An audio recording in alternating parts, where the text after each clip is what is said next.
Čaute, nazdar, vítajte na kanáli Ondrej z Trenčína. Dnešné video bude venované najlepším miestam v Trenčíne, kam sa oplatí pozrieť. Ak sa niekedy raz ocitnete v Trenčíne alebo prídete do Trenčína na návštevu alebo na výlet, tak určite najväčšie lákadlo bude samotná dominanta mesta Trenčína, tým je Trenčiansky hrad. No a keď sa domácich opýtate, ako sa dostanete na hrad, tak vás možno navedú tromi najčastejšími spôsobmi.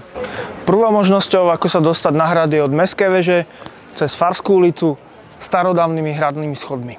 Druhou možnosťou je z Mierového námestia od Morového stĺpu uličkou Marka Aurelia. Treťou možnosťou je samotná Matúšova ulica, ktorá ale ako vidíte momentálne je v rekonštrukcii. Ale môj tip je prejsť opäť z Mierového námestia od Morového stĺpu, ale opačnou stranou cez pasáž Zlatá Fatima, ktorou sa dostanete okolo legendárnej plzeňskej reštaurácie až ku budove verejnej knižnice, odkiaľ vám ide vláčik, tzv. Vlak Matúščák. Čo má takú výhodu, že vláčik vás vyvezie smerom hore za hrad a vy potom celú jeho prehliadku kráčate smerom dolu.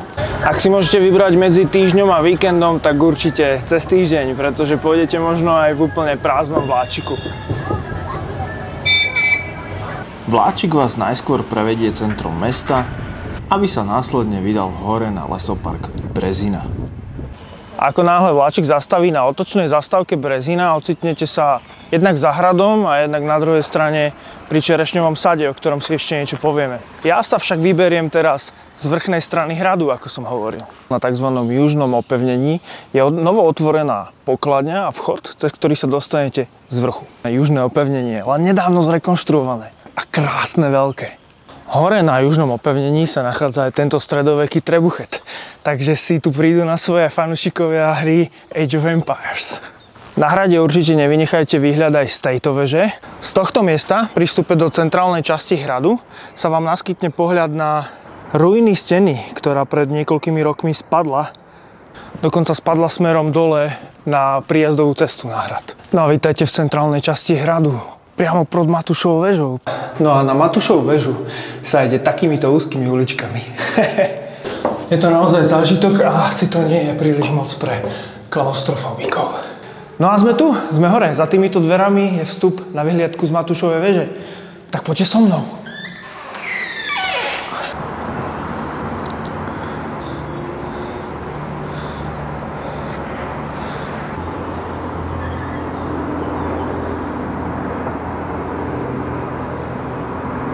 A určite nepohrdneme výhľadom ani na celé južné opevnenie. Mimochodom, jedna pekná zaujímavosť. Trenčiansky hrad nebol ani raz dobitý. Jedenkrát je historicky zaznamenané, že bola posádka hradu porazená, ale dohodli sa na tom, že budú môcť opustiť hrad čestne a so zbraňou v ruke. Takže vlastne nikdy neporazená pevnosť. Trenčiansky hrad. No a ak som vás doteraz nepresvedčil o návšteve hradu, tak toto obrovské nádvorie by vás malo doraziť, pretože tu je pekné len tak sa niekde rozložiť na tráve, spraviť si piknik. No a spraviť si príjemné dopoludnie, popoludnie, či kľudne celý deň na jednom úžasnom historickom mieste. Na dolnej časti hradu sa nachádza takéto pódium, kde sa konajú vystúpenia sokoliarov. Nezabudnite sa pozrieť na dielo, ale aj rôzne koncerty a kultúrne udalosti. A pri tomto pódiu sa nachádza niečo tiež veľmi zaujímavé a tým je Studňa lásky. O Studni lásky sa traduje jedna krásna legenda, ale to už je na samostatné video. Ja už schádzam dole z hradu a to je presne tá výhoda, prečo by ste mali hrad začať hore na Brezine, pretože sa nenašlapete týmto strmákom.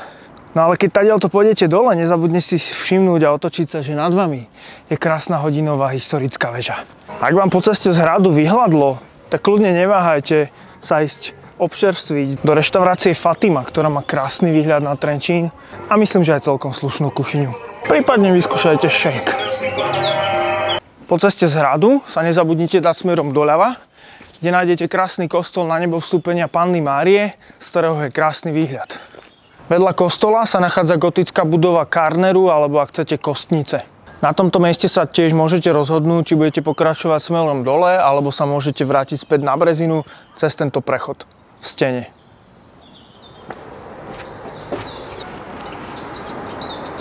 ...101 drevených schodov známych ako Farské schody slúžia ako skratka na hrad. Kedysi vojakom pri jeho obrane, dnes verejnosti. No a na prijazdovej ceste hore na hrad, ktorá sa volá Matúšova ulica a je obklopená krásnou hradbou, tak sa nachádza jedna z najstarších budov v Trenčíne a to je tzv. Katov dom, v ktorom samozrejme kedysi býval kat, dneska tam je kaviareň aj s teraskou. No a nezabudnite sa poprechádzať po krásnych historických uličkách s romantickým názvom Marka Aurelia smerom na Vojtecha Zamarovského. No a ak ste zostali fascinovaní hradom, tak určite ako aj ja zostanete fascinovaným aj nádherným veľkým lesoparkom Brezina, ktorým sa nachádza nad Trenčínom. Pri tomto nápise a na tejto križovatke vám buď zastaví vláčik, ktorým sme išli, alebo môžete tu aj nechať auto a vydať sa týmto smerom k hotelu Veverica, kde sa môžete posadiť a občerstviť buď pizzou, kávičkou, pivom a tak ďalej na jednu z terás. Ešte aj vzadu je. Alebo sa občerstviť iba v bufete, ktorý na moje prekvapenie niekedy vôbec nie je otvorený. No ale hlavne, ak ste s deťmi, tak je tu obrovské lesné detské ihrisko. Mimochodom, lesopark Brezina ponúka obrovské prechádzky a trasy na bicykle, kolobežky, na výlety na dlhé hodiny a hlavne osvieži v letných horúčavách, pretože tu je príjemný chládok. Môžete sa zľaniť na lanovej drahe Tarzania, alebo sa občerstviť v ich bufete, alebo sadnúť na jednu z množstva lavičiek pri stoloch v celej Brezine. Dokonca je tu aj lesná škola. Z vyasfaltovanej cestičky smerom k hradu nezabudnite odbočiť ku pamätníku umúčených na Brezine. No a od pamätníka umúčených vedú tieto schody dole smerom k Čerešňovému sadu, kde nájdete novo rekonštruovaný priestor s množstvo takýmito ohnízkami, s osedením, s ohnízkom na grilovanie, s pripraveným drevom, lavičkami a odpadkovým košom. Takýchto miest je tu niekoľko a dokonca aj rôzne preliezačky pre deti, hojdačky a iné detské atrakcie, aby sa vaše ratoleste nenudili, kým vy si opečiete a ogrilujete. Nezabudnite sa prejsť po Mierovom námestí a vychutnať si kávičku v jednej z kaviarničiek. Osviežiť sa vo fontáne Marka Aurelia, prípadne aj po prilízaní zmrzky z výbornej kaviárne Paris. Pre tých, čo sa osviežujete radšej inak, je tu výborné kraftové pivo z miestneho trenčianskeho pivovaru Lánius. V tejto časti Mierového námestia je zaujímavý piaristický kostol Františka Xaverského, mestská väža a aj to, že tadiaľto chodí vláčik. Ak by ste mali chuť na dobrú vodnú fajku, môžete skúsiť Dubaj Café, alebo sa môžete ísť pozrieť do Atrio Café s krásnym výhľadom na hrad. Ak sa budete vrácať z hradných schodov, to je odtiaľ, kde idú tie deti, tak môžete sa občerstviť v prevádzke Fair Street Food, kde varia naozaj výborne. Dobrú kávičku do ruky si môžete dať aj u kávy pod lampou.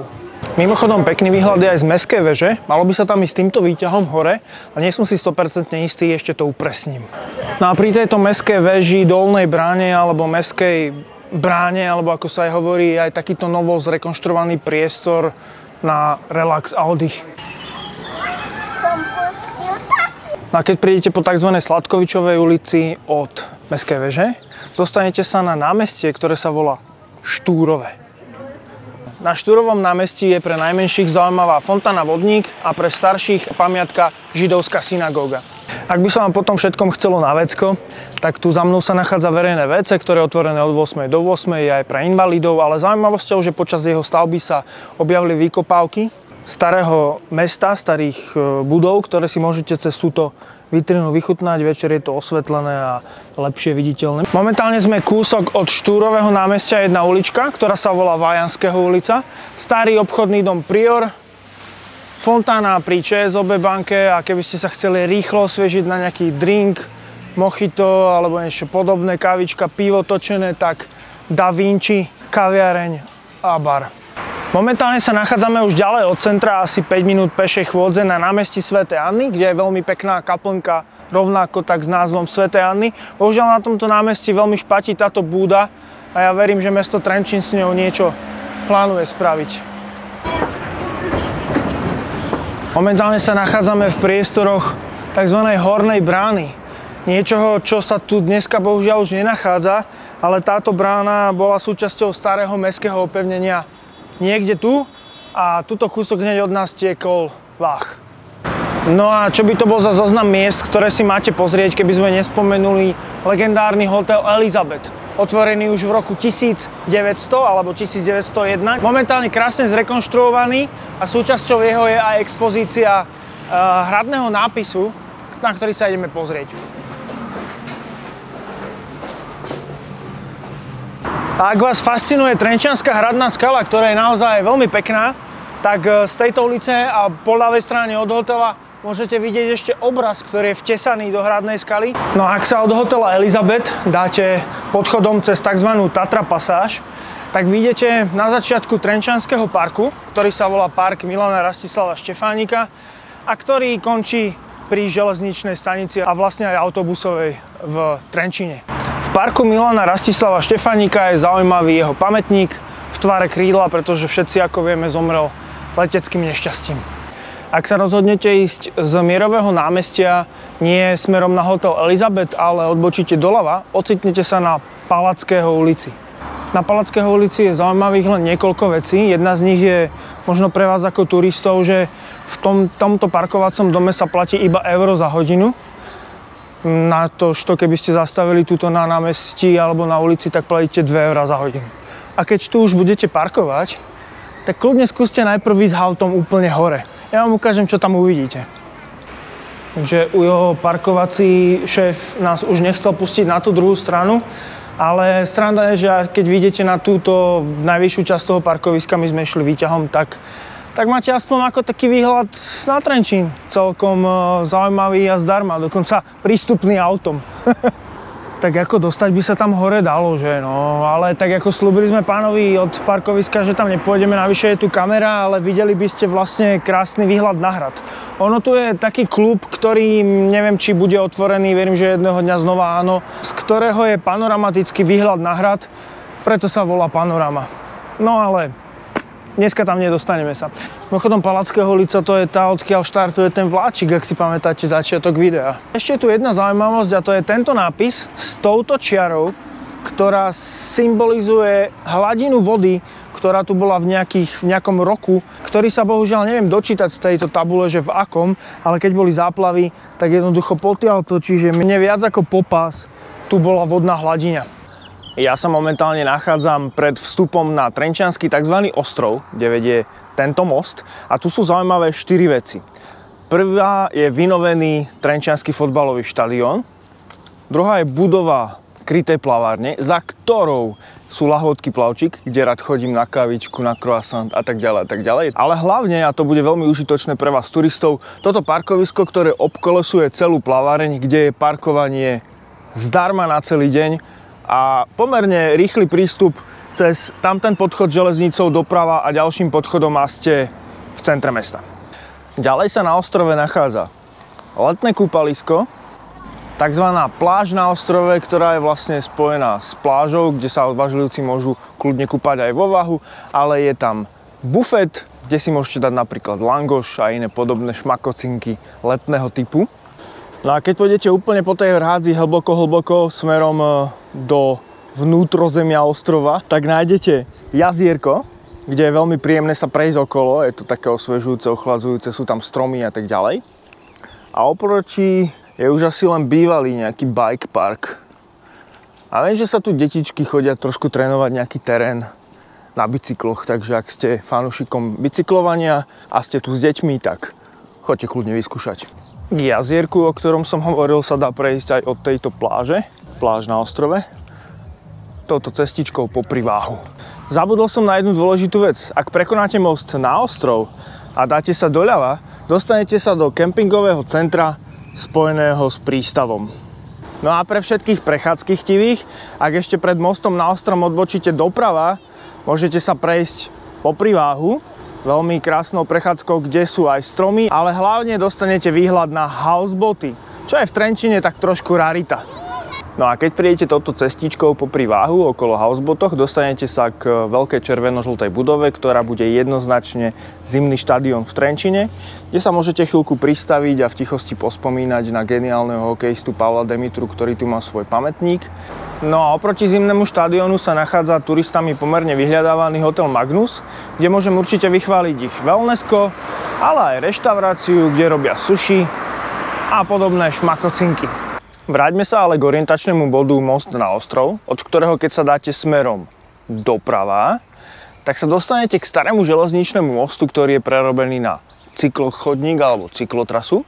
A teraz máte dve možnosti: pokračovať popod tento most, kde sa dostanete k areálu Lodenice, kde je prevádzkovaný bufet, takisto s veľmi dobrým točeným pivkom, od ktorého sa môžete vydať cestičkou zase po priváhu, po prívode na veľmi romantickú prechádzku a dostanete sa až k cestnému mostu, pod ktorý keď prejdete, dostanete sa na ďalšie veľmi zaujímavé miesto a ním je zátoka Pokoja. Nenájdete miesto na opaľovanie, opekanie alebo kúpanie. Ak budete od zátoky Pokoja pokračovať po hrádzi smerom von z mesta, dostanete sa k takémuto športovému areálu, za ktorým je zase pre milovníkov golfu golfové ihrisko a po ľavej ruke zase nájdete jedno z najväčších a najkrajších detských ihrisk v Trenčíne. No a ak ste milovníkom malých gumených koliesok a všetkého, čo sa na nich pohybuje, tak od golfového ihriska hľadajte tento skatepark, kde sa môžete náležite vyšantiť. Ak sa rozhodnete naše krásne mesto navštíviť aj so svojím štvornohým miláčikom, neváhajte ho zaviesť do tohto ihriska pre psíky, ktoré sa nachádza pod sídliskom Juh pri kruhovom objazde. No a keď už sme v tejto časti mesta, možno sa oplatí spomenúť krásny veľký mestský park, Park pod Juhom. No a oproti parku, cez Soblahovskú ulicu, sa nachádza tento pamätník v tváre dela, za ktorým je reštaurácia Formula, ktorá je vďaka svojmu obriemu detskému ihrisku veľmi obľúbená u rodičov s deťmi, takže ak ste so svojimi ratolesťami, neváhajte. No a teraz sa vráťme späť k železničnému mostu a prejdeme cezeň. Ak sa vydáte za mostom doprava, dostanete sa do predmestia Zamarovce, kde keď sa pri tomto improvizovanom fotbalovom ihrisku dáte smerom k vode, môžete sa od tohto miesta po priváhu prechádzať smerom od mesta, až kým vám nohy budú stačiť, pretože je to naozaj veľmi dlhá prechádzka a dostanete sa až v Skalke, kľudne aj ďalej. No a ak sa vydáte opačným smerom k mostu naspäť, tak sa dostanete k niečomu, čo je nejaké parkourové fitness ihrisko spolu s koníkmi. No a úplne pod mostom sa nachádza tento krásny priestor, kde okrem nádherných pláží, kde sa môžete kľudne opaľovať, nájdete aj akési vrbové arboretum, čo je vlastne akýsi náučný chodník spojené s výsadbou rôznej zelene, rastlín a je tam aj kúsok ihriska pre deti. Toľko mojich niekoľko tipov z pohľadu Trenčana, kam by ste sa mali ísť pozrieť a kde sú tie miesta, za ktorými sa naozaj oplatí ísť. Ak bolo pre vás video prínosné a páčilo sa vám, budem veľmi rád, ak dáte na video like, prípadne ak ste išli okolo a ešte nemáte na mojom kanáli odber, budem veľmi rád, ak to dole stlačíte a urobíte. Je to pre mňa veľmi motivujúce a motivuje ma to robiť takéto videá možno ešte lepšie. Ak by ste ma náhodou chceli za toto video pozvať na kávu, tak sa to dá prostredníctvom portálu Ko-fi. Budem veľmi rád a budete mať prístup k nejakému bonusovému obsahu a budete uvedení v titulkoch v poďakovaní na konci videa. Toto bol Ondrej z Trenčína, ja vám veľmi pekne ďakujem za pozornosť, majte sa pekne a napíšte mi, čo v Trenčíne ste pekne zažili, prípadne na čo som ešte aj zabudol. Ahojte. Aha. Tam je recept. Tak do hotela sa ide momentálne iným chodom, ako som si myslel.